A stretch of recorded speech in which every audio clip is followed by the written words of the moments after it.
दशरथ जी की मूर्छा जगी। राम जी ने कहा पिताजी मैं माँ से आज्ञा लेके वन जाने की तैयारी करता हूँ। राम को पता है कि अवदेश कहेंगे नहीं। कौशल्या अम्बा के पास आए हैं, माँ पीताम्बर सील रही है। राम जी को देखा, बलैया ले कहा पुत्र अब तक यूं ही घूम रहे हो, जाओ नहा लो कुछ खा लो, आज तो बड़ा शुभ दिन है, आज तो आपके पिता आपको युवराज पद दे रहे हैं। राम जी ने कहा मां युवराज पद बड़ा होता है कि राजा का पद? कौशल्या ने कहा बड़ा तो राजा का पद होता है। राम जी ने कहा मां पिताजी ने मुझे राजा बना दिया। कहाँ का राजा बनाया? न शहनाई न ढोल न नगाड़े। राम जी ने कहा मां ढोल नगाड़े शहनाई तो वहां बजेगी जहां का मैं राजा बनाऊं, तुम बनाया कहाँ का? मंत्री पुत्र के सामने देखा, पूरी बात बताई। मेरे प्रभु कहने लगे पिता दीन मोई कानन राजू, मुझे वन का राजा बनाया, राज दिया। जहां सब बात मोर बड़काजू वहां मेरा बहुत बड़ा काम है। माँ आप प्रसन्न मन से मुझे आज्ञा दें ताकि मेरा वन गमन मंगलमय हो। हाथ से पीताम्बर नीचे गिर गया।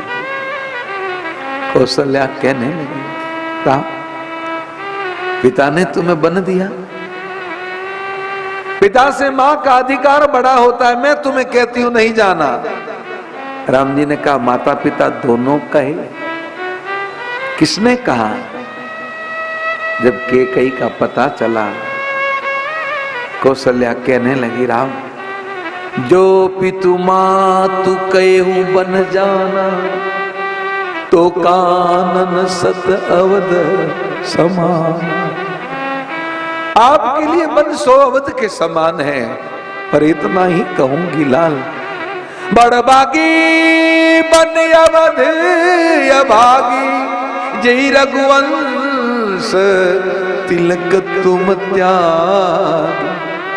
बड़भागी तो मन है, अभागा अवध है जिसे त्याग के तुम जा रहे हो। अरे एक बात कहूं लाल, राम जी ने कहा मां लगता है पुत्र कोई बहुत बड़ा अनिष्ट होने वाला है। राम जी ने कहा कैसा अनिष्ट? कौशल्या जी कहने लगी कि या को नहीं कछु दोष ही पुर के सब लोग जो दोष धरेंगे। मुझे इसका किंचित मात्र सोच चिंता नहीं कि नगर के लोग कहीं सबके घर में जो हो रहा था इनके यहाँ पे भी हुआ।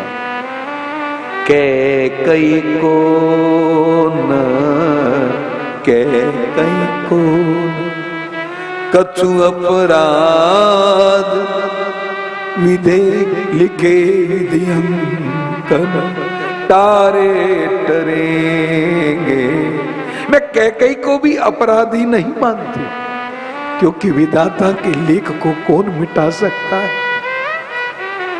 तो मां फिर ये आंसू बिंदु यही की सासती है, बिंदु यही की सासती है, कछु और अनर्थ के बद्र पड़ेंगे। लगता है कोई बहुत बड़ा अनर्थ होने वाला है। राम जी ने कहा मां कैसा अनर्थ? कौशल्या जी कहने लगी कि लाल तिहारे सिदारत ही महिपाल मोही अनाथ करेंगे। लाल जी तुम गेह में नहीं रहोगे और महाराज देह में नहीं रहेंगे। तुम अवध को त्याग दोगे तो महाराज देह को त्याग देंगे। मुझे नहीं लगता कि तुम्हारे बिना महाराज जीवन रख पाएंगे, पर जाना है जाओ। जानकी जी आती हैं, जानकी जी को समझाते हैं, पर जब जानकी जी एक ही बात कहती है कि जिए बिन देह नदी बिनु बारी, तैसे ही नाथ पुरुष बिनु नारी। जीव के बिना देह का कोई अस्तित्व नहीं, पानी के बिना नदी का, और ऐसे ही पति के बिना पत्नी का। मुझे आप रख के जाओगे आर्य पुत्र, मैं रह लूंगी, लेकिन आप वापस आओगे तब तक मेरे प्राण बचे, ये मैं आपको वचन नहीं देती। राम जी ने कहा ठीक है चलो। लखन जी आते हैं, लखन को समझाते हैं, पर लखन भी जब कहते हैं प्रभु आप मुझे छोड़ेंगे मैं रह लूंगा, लेकिन आपके अवध त्यागते ही इस सरयू में कूद के मैं प्राण त्याग दूंगा, पर आपके बिना अवध में रहूंगा नहीं। राम जी ने कहा तो चलो। तीनों कैकई के पास आते हैं, कैकई वलकल देती हैं, मेरे प्रभु वलकल धारण करते हैं और पिता के पास आते हैं। जो ही राम जी दशरथ जी के पास आए, देखा पिता ने रूप तो आंसू निकल पड़े, तपसी का बेश धर के भगवान बन चले। अवधेश ने जो ही मेरे प्रभु को वलकल पहने देखा, इस पुत्र को राजा बनाना चाहते थे, आज वो तपस्वी बन गया। अवधेश रोने लगे, राम जी का हाथ पकड़ा और कहने लगे